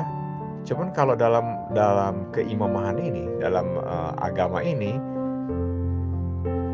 gerbong-gerbong berikutnya itu seolah-olah bagaikan lokomotif juga. Mereka menjadi dipasang mesin generatornya ya. Kalau lokomotif pertama Nabi wafat, maka mesin generatornya dipindah kepada Imam Ali. Imam Ali lah yang sebagai generator mengarahkan agama ini, dan Imam Ali tetap dalam relnya Nabi ini, tidak akan menyimpang ya. Setelah Imam Ali wafat, diteruskan pada mesin generatornya ataupun hak keimaman ini diteruskan kepada yang berikutnya, kepada Imam Hasan, dan demikian seterusnya sampai yang terakhir sekarang ini Imam Mahdi. Jadi generator agama sekarang ini Imam Mahdi. Nah, bagaimana berfatwanya tadi ya, sehingga mereka dalam kegaiban, demikian ya. Nah, untuk kita bagaimana melihat mereka dalam kegaiban ini, mungkin benar fatwa secara langsungnya kita tidak mendapatkan, tapi fatwa secara manfaat kita tetap mendapatkan ya. Nabi itu pernah ditanya ya, ya Rasul, atau Nabi pernah menjelaskan bahwa agama ini akan tetap tegak selama 12 imam setelahku ini masih diadakan oleh Allah ya, atau masih terdapat di dunia ini. Kalau imam 12 ini sudah wafat semuanya, dunia ini kiamat ya. Apa itu ya? Karena imam ini membawa nurnya Nabi Muhammad ya. Di dalam keterangan yang lain ada yang menjelaskan bahwa Allah menciptakan sebelum apapun makhluk, menciptakan yang lebih dahulu itu nurnya Nabi Muhammad ya. Nurnya Nabi Muhammad ini bersamaan dengan nurnya Imam Ali dan nurnya para ahlul bait ini, itu lebih dahulu diciptakan oleh Allah. Sebelum Nabi Adam, sebelum makhluk siapa misalnya? Sebelum Nabi Adam siapa? Iblis misalnya ya. Iblis kabarnya 2000 tahun sebelum Nabi Adam ini sudah beribadah ya. Nah, sebelum iblis siapa lagi? Malaikat misalnya. Sebelum semua itu, nur Nabi Muhammad sudah lebih dahulu diciptakan oleh Allah. Nah, nur Nabi Muhammad ini inti dari segala ciptaan Allah ya. Allah tidak akan menciptakan semesta ini, termasuk kita dan termasuk antariksa ya, Bima Sakti, tatanan hidup semua ini, binatang-binatang dan alam, gunung, laut dan segala macamnya ini, tidak Allah akan diciptakan oleh Allah kalau Allah tidak menciptakan nurnya Nabi Muhammad. Jadi oleh Allah yang dinilai paling bermakna atau paling dihargai oleh Allah atau paling dianggap penting oleh Allah itu, yaitu nurnya Nabi Muhammad. Kalau tidak ada nurnya Nabi Muhammad, maka dunia ini tidak ada. Nah, kalau tidak ada Nabi Muhammad, maka dunia ini kiamat. Itulah kurang lebihnya. Nabi Muhammad sudah tidak ada. Iya, Nabi Muhammad sudah tidak ada. Tetapi nurnya yang melanjutkan ini masih ada. Itu dari pertama Imam Ali, selanjutnya sampai sekarang Imam Mahdi. Imam Mahdi ini masih ada. Walaupun kegaiban masih ada di alam kita ini. Belum ke akhirat Imam Mahdi ini. Kalau Imam Mahdi ini sampai sudah ke akhirat, kiamat dunia ini. Demikian dalam paham yang saya pelajari ya. Nah, nurnya Imam Mahdi sekarang dalam kegaiban ini memang tidak ada patwanya untuk kita secara langsung. Tetapi waktu Nabi Muhammad ditanya, yang mana Nabi Muhammad mengatakan akan tetap tegak dunia ini selama masih ada imam dari keturunanku, dari itrahku ini ya. Nah, orang bertanya, apakah mereka memberi manfaat ya Allah? Nah, ya Rasul? Kemudian Nabi menjelaskan, Imam Mahdi ini memberi manfaat kepada kita sekarang ini. Tetap nurnya Imam Mahdi ini tetap memberikan cahaya kepada kita sekarang ini, bagaikan cahaya matahari tertutupi mendung ya. Beda kalau matahari tertutupi malam. Kalau matahari tertutupi malam, maka cahaya matahari ini hilang total kan? Ya paling dibiaskan lewat bulan, kalaupun ada biar bulannya. Kalau nggak ada nih kan gelap total kan? Makanya manusia pada membuat penerangan dari listrik dan segala macam ya. Nah, tetapi kalau ditutupi mendung, kita masih bisa melihat imbasnya dari matahari. Nah, inilah gambarannya Imam Mahdi sekarang ini. Loh, kita nggak bisa mendengarkan fatwanya karena gaib kan. Tetapi nurnya Imam Mahdi ini masih bisa kita dengar ataupun bisa kita lihat cahayanya. Artinya agama yang dipimpin oleh Imam Mahdi sekarang ini, dampak kepemimpinan Imam Mahdi untuk kita sekarang ini masih bisa kita lihat, masih kita pelajari, yaitu seperti yang diperhatikan oleh Syiah, ya oleh para pengikutnya. Apa contohnya? Nah, sekarang ini kita mengikuti ajaran Nabi yang masih dipimpin oleh Imam Mahdi yang mengikuti Nabi. Inilah yang diperhatikan oleh Syiah, di mana kita sekarang mengangkat yang terbaik di antara kita ini, yang jatuhnya kepada Imam Ali Khamenei ini. Beliaulah yang kita yakini masih berhak berfatwa dalam hal-hal yang terkait, yang terlalu tidak bisa lagi dipegang oleh yang lain ya, oleh yang sembarangan, untuk sebagai wakil atau sebagai kontaknya dari pihaknya Imam Mahdi. Beliaulah yang mungkin fatwa-fatwanya kita yakini ini adalah arahan dari Imam Mahdi tersebut ya. Itulah yang disebut wilayatul faqih, yaitu wilayahnya kepahaman kepada orang yang berilmu, yang merupakan bersumber dari Ahlul Bait, legalisasinya ataupun nyebutnya itu legitimasinya dari jalur Nabi, dari rel Nabi. Makanya orang Syiah ini berseragam, semuanya menghormati kepada beliau untuk hal solusi terakhir jika terjadi kita ini berbenturan. Demikian ya. Makanya contohnya nih, ada orang yang kabarnya nih ya, suka memperingati Asyura dengan menganiaya diri sampai berdarah-darah punggungnya, sampai di dalam video itu ada yang membelah punggungnya, ada yang memukul kepalanya dengan benda tajam dan segala macam ya. Nah, ini bagaimana ini? Ini kan semacam polemik ini yang akhirnya meminta pendapatnya dari rahbar ini ya, Imam Ali Khamenei ini. Ada lagi orang yang mengaku Syiah tapi kerjaannya melaknat-laknat kepada Abu Bakar, Umar ya, bahkan itu seperti si Asy'ari ini ya. Bahkan dalam orang yang menyatakan mau masuk Syiah pun dituntunnya, atau saat sholat dalam ibadah pun mereka melaknat, melaknat kepada Abu Bakar, kepada Umar, kepada Utsman, kepada Aisyah gitu ya, mengatakan mereka di neraka. Demikian. kita memang sepakat ya bahwa Umar itu punya pelanggaran, Abu Bakar punya pelanggaran, Aisyah pun punya pelanggaran ya. Inilah mereka yang dikatakan tadi itu tidak pasti benar. Kalau Nabi pasti benar, dan para imam-imam ini pasti benar ya. Dalam paham kami Syiah ini ya, Imam Ali pasti benar, tidak akan pernah bersalah ya.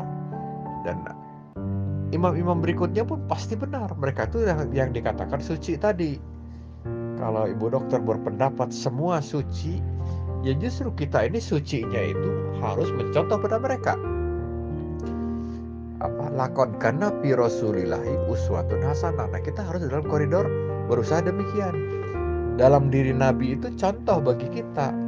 Dan kalau kita mencontoh Nabi ini, Nabi merekomendasikan mengikuti kepada itrahnya, pelanjut-pelanjutnya. Mereka pun dalam rangkaian harus kita contoh ya. Tetapi kalau selain itu kita mencontohnya selama sesuai. Kalau tidak sesuai, kalau berbenturan, mana yang harus lebih utama kita utamakan contoh?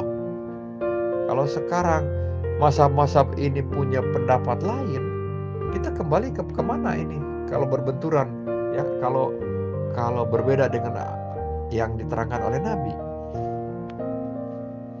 Nah, inilah Syiah mempunyai prinsip bahwa kembalinya kemana kita ini untuk menentukan contoh figur yang harus kita jadikan rujukan ya. Nah, itulah yang dipahami oleh saya ya Bu Dokter ya.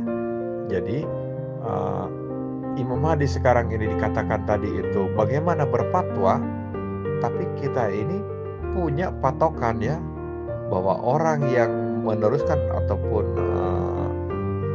merefleksikan dari fatwanya Imam Mahdi ini, untuk saat ini kita posisikan yaitu rahbar ini sebagai tempat kita mempunyai kesimpulan.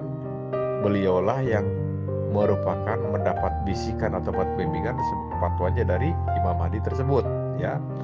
Dan sekarang mari kita kupas ataupun mari kita lihat dalam realisasi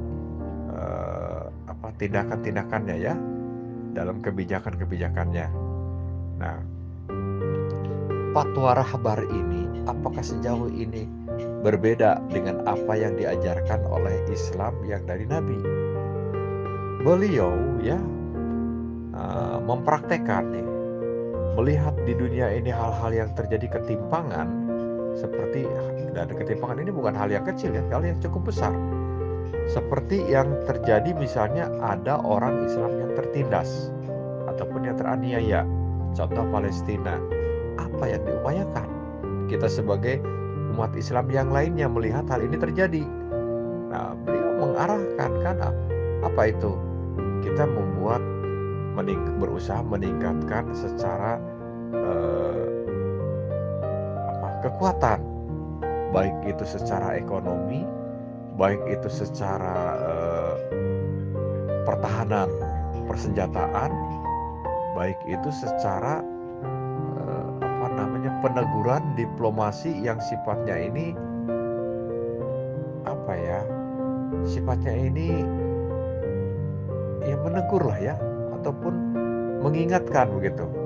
Nah, siapa sekarang di antara semua yang bermazhab Islam ini yang berani menegur kepada Israel, kepada Amerika terutama, mengatakan mereka ini dolim, mereka ini setan besar?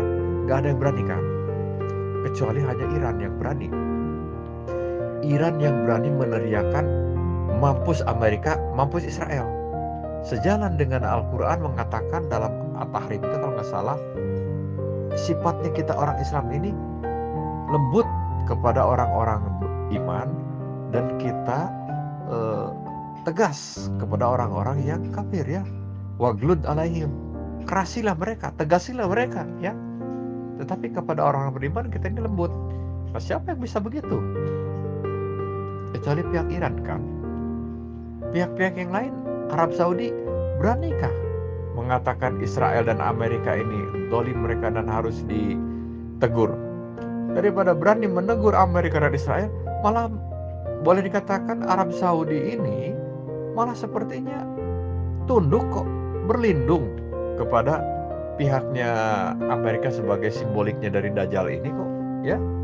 Nah, bagaimana dengan yang lain-lain, mazhab yang lain? Mazhab yang lain semuanya kita ini kan pada apa ya? Pada seperti menghormat kepada pihak Amerika ini. Siapa yang berani menengadahkan wajah, tidak menghormat, tetapi menantang kepada Amerika ini sesuai dengan ajaran Islam, bahwa orang kafir ini, orang yang zalim ini kita lawan, baru Iran. Nah, berarti siapa sekarang yang sesuai dengan Nabi? Apakah Nabi ini menghadapi kedoliman itu terus Nabi ini berdamai dengan kedoliman, atau Nabi malah membuat senjata dan menentukan sikap berperang? Jadi siapa sekarang yang sesuai dengan ajaran Nabi? Mazhab mana? Ya, mazhab yang dipraktekkan Syiah kah? Atau mazhab-mazhab yang lain? Nah, di sini cukup kita membuka mata. Jadi mana yang sebenarnya sesuai dengan Nabi itu? Kalau mau diartikan bahwa mazhab-mazhab lain ini semuanya sebagai ulil amri. Jadi siapa sekarang yang memenuhi syarat ulil amri ini? Ulil amri itu harus satu paket sejalan dari taat Allah, atiullah wa atiu rasul wa ulil amri. Ulil amri ini berarti harus serupa dengan sepak terjangnya Nabi. Kalau ulil amri yang kita percayai, kita tenggarai tadi itu bisa memberikan fatwa segala macam untuk urusan satu Syawal itu dan ini, tapi untuk hal yang lebih penting ataupun lebih besar daripada itu dan lebih menentukan sebagai tandanya kita ini mengikuti Nabi, tetapi kok nggak sejalan ataupun agak sedikit menyimpang, kita ikuti ya seperti sekarang. Diikuti ya, bukannya berani dan menegakkan keadilan, tetapi malah sepertinya berdamai dengan orang yang dolim, yang kita tenggarai simboliknya Dajjal atau bagian dari setan. Bukannya lagi kita melawan, tetapi seperti kita berlindung kepada mereka. Jadi saat Dajjal datang, bukannya kita berani melawan kepada Dajjal tersebut, malah kita ini sepertinya berjabatan tangan dengan pihaknya Dajjal.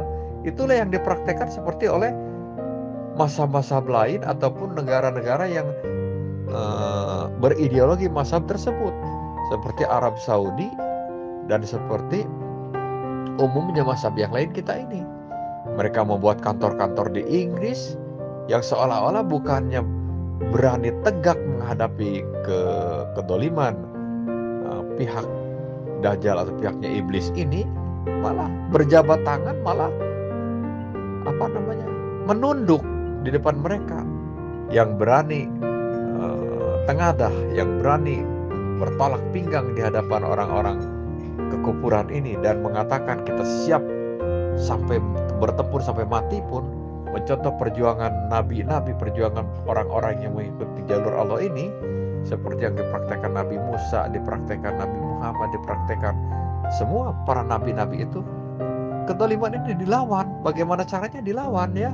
Dan mereka itu mendapat pertolongan Allah. Intan surullah yansurukum. Nah, mana yang sekarang ini dalam koridor yansurukum, mendapat pertolongan dari Allah ini? Kita lihat sekarang ini siapa? Ternyata Syiah memenuhi syarat, ya.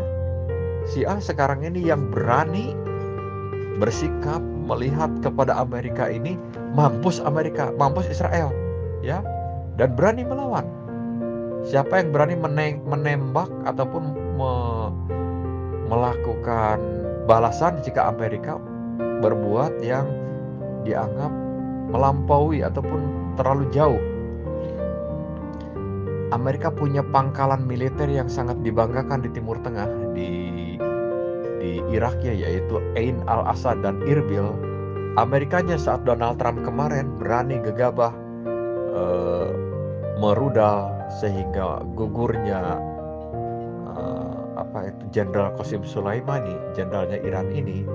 Padahal Jenderal Qasim Sulaimani saat itu bukan dalam rangka berperang, tapi dalam rangka kunjungan diplomatik ya kepada sahabatnya, yaitu pihaknya dari Irak, yaitu Abul Mahdi Al-Muhandis ya, yaitu yang sedang dikunjunginya. Ternyata dirudal oleh Amerika. wafatlah beliau, syahidlah beliau ini Jenderal Qasim Soleimani. Iran membalas. Itu pangkalan yang dibanggakan Amerika ya, pangkalan Irbil dan pangkalan Ain al-Asad, dirudal kedua-duanya itu ya. Yang paling parah itu Ain al-Asadnya itu. Nah, di mana Irbil ini kan ditenggarai banyak orang Mossad nih ya, kabarnya ini. Terutama Ain al-Asadnya dirudal oleh pihak Iran, padahal itu berada di posisi negara Irak ya. Dan Iraknya mengizinkan, membolehkan ya. Iraknya tidak misalnya meminta perlindungan kepada Amerika, nggak mampu. Hancurkan itu Ain al-Asad itu tahun berapa itu baru kemarin nih, paling baru entah sebelum COVID kalau nggak salah ya, atau bersamaan COVID, sebelum COVID kalau nggak salah ini. Nah, siapa di antara semua sekarang yang mengatasnamakan Islam yang berani begini menghadapi kedoliman Dajjal ini? Amerika ini kan sebagai simboliknya Dajjal sekarang ini. Nah, itu dihancurkan oleh Iran. Dan saat Amerika berbuat salah yang lain, misalnya berani gegabah, atau Inggris mengambil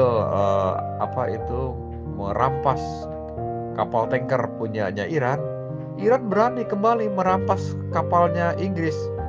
Diambil kapal Inggris yang mau menuju ke pangkalan minyak yang di Arab Saudi ini, di Teluk Persia ini, direbut oleh Iran. Kalau ingin diambil lagi oleh Inggris, lepaskan itu kapal saya yang dirampas di sana, di laut Hitam atau laut mana itu, diambil oleh Inggris. Nah, Inggris berani melakukan, dibalas. Siapa Islam yang sekarang berani begini? Selain Islam yang Syiah ini, selain Iran ini, kan semuanya lemah, semuanya tidak berani, semuanya menundukkan topi, menundukkan kepala, menghormat kepada pihak Dajjal ini.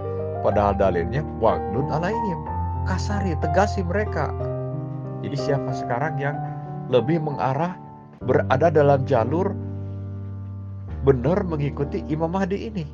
Dari sini saja ini harusnya sudah cukup membuat kita ini peka dan mengerti mana yang sebenarnya kita ini sedang sebagai sebagai dalam relnya Nabi, dan mana yang mengaku-ngaku dalam relnya Nabi tapi sebenarnya sudah mulai melenceng atau sudah mulai terlempar tidak lagi dalam relnya Nabi. Maka kalau kita paham sekarang, atau kita mau jeli memperhatikan yang dalam relnya Nabi, kemana kita sekarang harus mengarahkan pandangan, mengarahkan langkah untuk mengikuti. Kemana kita sekarang mengikuti? Mau mengikuti Syiah ini atau mengikuti mazhab yang lain? Tapi kalau kita masih bersikukuh, tidak, saya mengikuti yang mazhab yang lain, ya silakan. Kan dalam agama tidak ada paksaan itu tadi. Dokter sendiri kan memahami, tidak ada paksaan kan? La ikraha fid-din, tidak ada paksaan dalam agama ini. Silakan. Kita kan hanya menyampaikan, menegaskan, menjelaskan ya. Sesuai juga seperti Nabi. Nabi itu wayu'alimuhum itu yang saya katakan tadi malam itu ya.